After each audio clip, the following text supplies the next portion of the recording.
చెక్కదా ఇస్తాడు సారీ వేసేస్తాము అది ఏమంతా అవుతుంది విషయాలు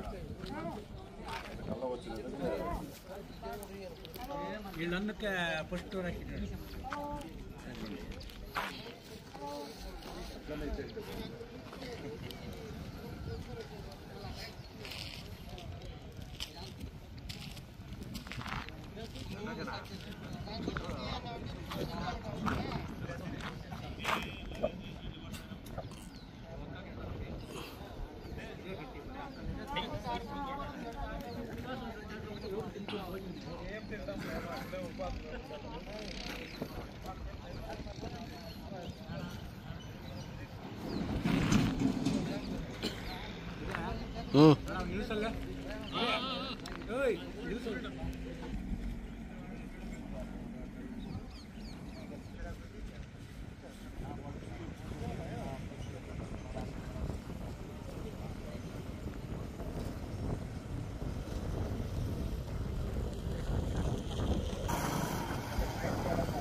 ಗಡಿಭಾಗದ ಚುಕ್ಕನಹಳ್ಳಿ ಮತ್ತು ಏತರಹಳ್ಳಿ ರೈತರು ಚಿತ್ತೂರು PD ಪರವಾಗಿ ಬರುವ ಇಂಜಿನಿಯರ್ ಕಾರ್ತಿಕ್ ರೆಡ್ಡಿ ಅವರಿಗೆ ಏನು ಅನ್ಯಾಯ ಮಾಡಿದ್ದಾರೆ? ಇವರು ಅವರ ಸ್ವಂತ ಆಸ್ತಿನ ಕೇಳ್ತಾ ಇದ್ದಾರಾ, ಇಲ್ಲ ಅವ್ರ ಸಂಬಳನ ಕೇಳ್ತಾ ಇದ್ದೀವ? ನಾವೇನು ಅವರ ಆ ತಾತನ ಆಸ್ತಿ ಏನು ಕೇಳ್ತಾ ಇಲ್ಲ. ನಮ್ಮ ಪೂರ್ವಜರ ಕಾಲದಿಂದ ಬಂದಿರುವಂತಹ ಕೃಷಿ ಭೂಮಿ ಇವತ್ತು ಚೆನ್ನೈ ಕಾರಿಡಾರ್ಗೆ ಭೂ ಸ್ವಾಧೀನವಾಗಿದೆ. ಅದರಲ್ಲಿ ಬೆಳೆದಿದ್ದಂಥ ಮರಗಿಡಗಳ ಪರಿಹಾರ ಕೊಡು ಅಂತೇಳಿ 1ನೇ ಕಂತು ಬಿಡುಗಡೆ ಆಗಿದೆ. 2ನೇ ಕಂತಿನ ಹಣ ಚಿತ್ತೂರು PD ಅಕೌಂಟಲ್ಲಿ 1,17,00,000 ಇದೆ. ಸತತವಾಗಿ 3 ವರ್ಷಗಳಿಂದ ಕೇಳ್ತಾ ಇದ್ದೀವಿ, ಸ್ವಾಮಿ ನಮ್ಮ ಹಣವನ್ನು ಬಿಡುಗಡೆ ಮಾಡಿ ಅಂತೇಳಿ. ಅಧಿಕಾರಿಗಳು ಈ ಒಂದು ಚುಕ್ಕನಹಳ್ಳಿ ಮತ್ತು ಏತರಹಳ್ಳಿ ರೈತರು ಅವರಿಗೆ ಹಣದ ಆಮಿಷ ಕೊಟ್ಬಿಟ್ಟು, ಲಂಚ ಕೊಟ್ಬಿಟ್ಟು ಹೆಚ್ಚುವರಿಯಾಗಿ ಮರಗಿಡಗಳನ್ನು ಬರ್ಸ್ಕೊಂಡ್ಬಿಟ್ಟಿದ್ದಾರೆ ಅಂತ ಹೇಳ್ತಾರೆ. ಅಲ್ಲ ಸ್ವಾಮಿ, ನಿನ್ನ ಹತ್ರ ಯಾವುದನ್ನ ದಾಖಲೆ ಇದೆಯಾ?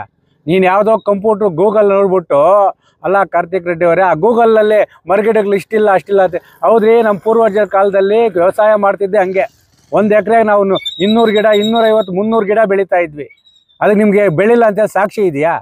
ಏನಿದೆ ನಿಮ್ಮ ತಾತನ ಕೇಳ್ಕೊಳ್ಳಿ. ತಾತ ಎಂತ ಪುಡಿಸ್ತಾ ಹೊಂಟ್ರಿ ಮಾವಿನ ಶೆಟ್ಲು ಅಂತೇಳಿ ಎಲ್ಲ ಕರೆಕ್ಟಾಗಿ ಹೇಳ್ತಾನೆ. ಅದನ್ನು ಬಿಟ್ಟು ನೀವು ಈ ಥರ ನೊಂದ ರೈತರ ಪರವಾಗಿ ನಿಲ್ಲೋದು ಬಿಟ್ಟು, ರೈತರು ನಾವು ಪರಿಹಾರ ಕೊಡಲ್ಲ, ನಾವು ಕೋರ್ಟ್ಗೆ ಹೋಗ್ತೀರಿ ಅಂದರೆ ಆಯಿತು, ನೀವು ಕೋರ್ಟ್ಗೆ ಬನ್ನಿ ಅಂತೇಳಿ ಮೊನ್ನೆ ಗೌರವಾನ್ವಿತ ಜಿಲ್ಲಾಧಿಕಾರಿಗಳ ನ್ಯಾಯಾಲಯದಲ್ಲಿ ನೀವು ಮೊಕದ್ದಮೆಯನ್ನು ದಾಖಲು ಮಾಡಿದ್ವಿ.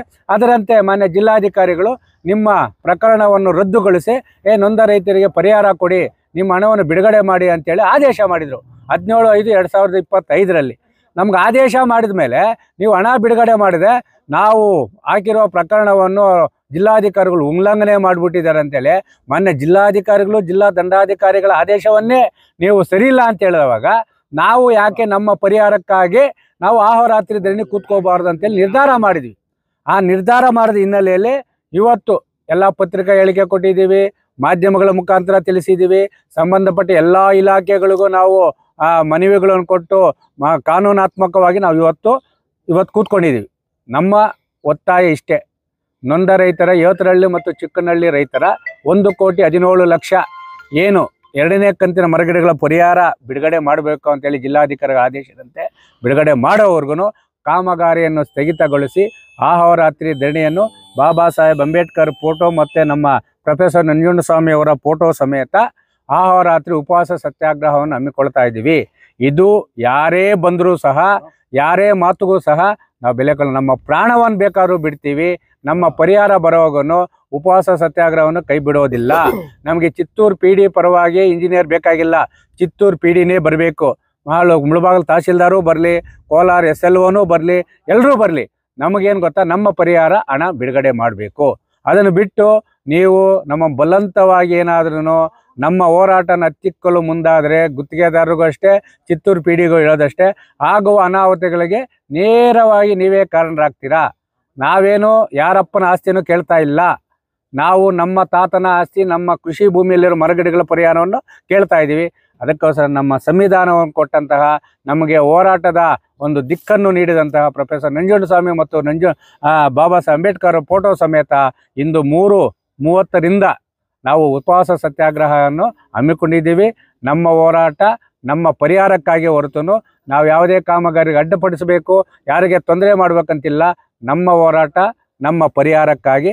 ನಮ್ಮ ಪರಿಹಾರ ನೀವು ಕೊಟ್ಟುಬಿಡಿ, ಖಂಡಿತವಾಗ್ಲೂ ನಾವು ಯಾವುದೇ ರೀತಿಯ ರಸ್ತೆಗೆ ಬರಲ್ಲ ಅಂತೇಳಿ ಈ ಮೂಲಕ ಸಂಬಂಧಪಟ್ಟ ಎಲ್ಲ ಅಧಿಕಾರಿಗಳಿಗೆ ಮನವಿಯ ಜೊತೆಗೆ ಎಚ್ಚರಿಕೆಯನ್ನು ನೀಡ್ತಾ ಇದ್ದೀವಿ.